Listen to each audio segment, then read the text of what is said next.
Internet fame can be a cruel game. Despite the millions of views, dollars, and loyal fans, some people are their own worst enemy. And when it comes to sabotaging your own career, no one does it quite like the Liver King. In 2021, Brian Johnson burst into internet stardom with his unconventional lifestyle message. He claimed his incredibly ripped body was a result of healthy living, grueling workouts, and a raw meat diet, all washed down with shots of actual blood. If you watch some of the early Liver King's videos, it's hard not to feel inspired. The only problem is, it was all a lie. In December of 2022, leaked emails between the Liver King and his doctor exposed a long history of intentional steroid use, despite his constant straight-faced denial. There's a lot of subprimals that are convinced that Liver King is taking steroids. Is Liver King natty? Do you think if I was on steroids, I would have these appendages down here, these legs? Have legs? Do you see how little my legs are? I was talking to one of your guys, and I was like, yeah, he's on steroids, right? Like, people don't look like that. He's like, no, he's not. I'd heard Rogan say you were on steroids. Everybody. Yeah. Everybody. Other than the fact that you have a body that you have earned on your own, are you against steroids? This is what I'll say. It forced the fitness influencer to come out clean and admit in a video that he had chemical help to achieve his quote-unquote natural physique. I'm making this video to apologize because I'm embarrassed and ashamed because I lied and I misled a lot of people. Now, while Liver King's subscriber count has actually gone up since the video confession, the brand damage to his ancestral supplements company might be devastating. Not only is he being sued by multiple parties for misrepresentation, but his reputation is forever tarnished. How do you continue to market a lifestyle people know is a complete lie? But while lawsuits can be expensive, this next fall from grace may just end up in jail time. Andrew Tate might just be the most controversial man on the internet right now, but it wasn't always this way. He actually started out his career as a fairly successful professional kickboxer and mixed martial artist. It was only after his TikTok domination that trouble started to find him. Looking to monetize his special brand of obnoxious chauvinism, he created Hustlers University, a subscription-based self-help program for guys who wanted to escape the matrix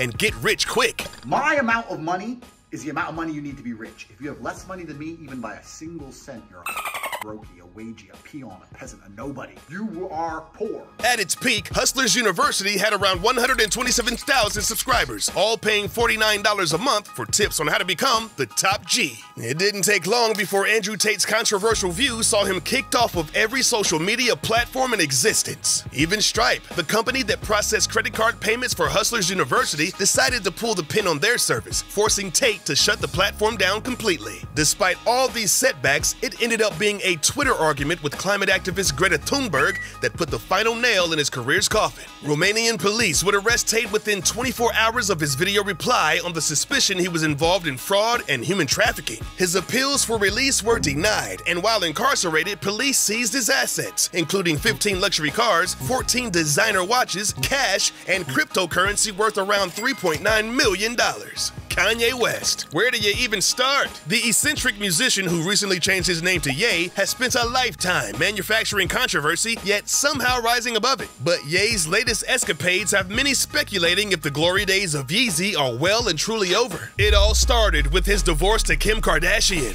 What should have been a private and amicable separation turned into a very public war of words on social media. This seemed to unhinge Ye, who is increasingly acting out both online and in public. You ain't got the answers, man. You ain't got the answers, Sway. Kanye. I've been doing this more than you. From his White Lives Matter t-shirt statement to insinuating that slavery was a choice, Kanye's white supremacist rhetoric was getting out of control. This would culminate in a series of super anti-Semitic tweets in October of 2022, where Kanye not only used hateful slurs, but threatened Jewish people as well. Besides once again being banned from Twitter, every brand that had a partnership with Ye began to race to tear up their contracts. Vogue, CAA, Balenciaga, Gap, and Adidas all ended their arrangements, wiping more than $2 billion from Kanye's net worth in a single day. Honestly, Kanye's such a prolific artist that if he made a comeback, a good portion of his fans would forgive him. But the same can't be said for Lil Pump.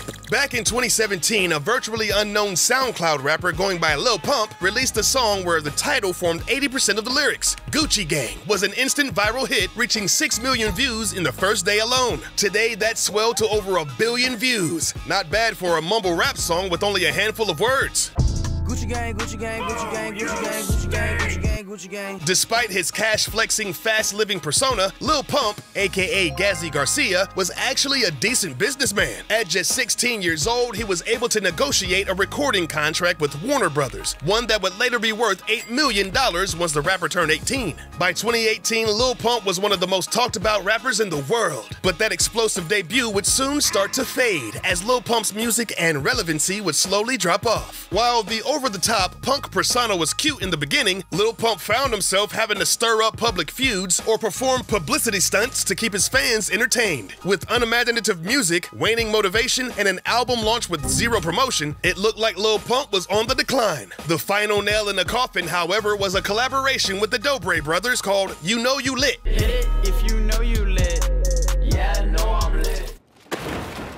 This song and music video is so terrible, it hurts, even by Lil Pump standards. And while Lil Pump faded into irrelevance due to apathy and lack of motivation, you could never accuse this next YouTuber of being unenthusiastic. When Morgs, real name Morgan Connor Hudson, first joined YouTube as a starry-eyed 13-year-old in 2014, hey guys, Morgan here, and today we have a Q&A because we just hit 1K subs. He never would have predicted the crazy heights his channel would eventually achieve. As his channel grew, the young gamer and vlogger realized that his over-the-top personality and energetic style got more engagement and views, especially amongst children. This was the recipe for viral success, so Morg stuck to the same format for years. By 2019, he was averaging around 100 million views per month, but it wasn't long before the cracks began to show. First was the public feud with Mr. Beast over claims of copied content. Then came a wave of other creators and commentary channels parodying Morgs and using him as a meme punching bag. No, Morgan! No! No! Pause.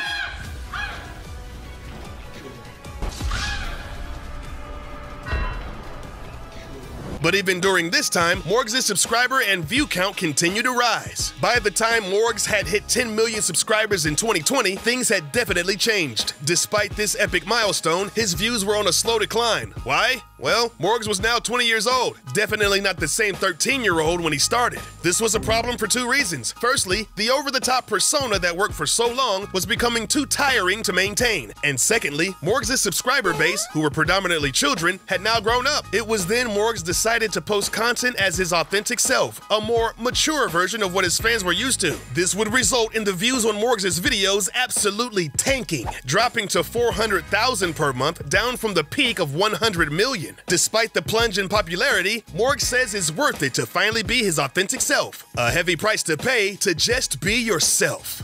For a while there, rapper DaBaby, real name Jonathan Lindell Kirk, was on top of the world. From being signed by Interscope in 2019 to his Grammy nominations in 2020, he had seemingly fast-tracked his career and was headed for superstardom. With a string of chart-topping hits already in his catalog, the only person that could derail DaBaby was DaBaby himself, and that's what he did. During a performance at the Rolling Loud Festival, DaBaby went on an unhinged rant on stage, calling out people with HIV and making other homophobic comments to a stunned audience. Most people would have read the room and apologized. Not him. He took to Instagram and doubled down on his comments, making the situation even worse. He did eventually apologize via Twitter in his own way. You know what I'm saying? Like, what I do at a live show is for the audience at the live show. But by this stage, his career was on a downward spiral. It would start with him being cut from festival lineups as other artists and promoters tried to distance themselves from him. Then there would be the poor reception to his new albums. But the final embarrassment seemed to come during DaBaby's world tour, where he had to cancel shows when only 500 of the 14,000 tickets were sold. Fraser Kotry, aka K, began his career creating Call of Duty montages to YouTube back in 2012. Alright guys, today I've just got a little Black Ops 2 montage for you. His skills were quickly noticed by all major esports teams before he finally settled on FaZe Clan. Normally, this would be a recipe for success, with FaZe members often blowing up in popularity just by association. And for the most part, this was true for K. His subs and view counts exploded, especially after he began streaming Fortnite content in 2017. However, being in FaZe's massive spotlight meant that viewers suddenly began noticing that K and his brother Jarvis were faking video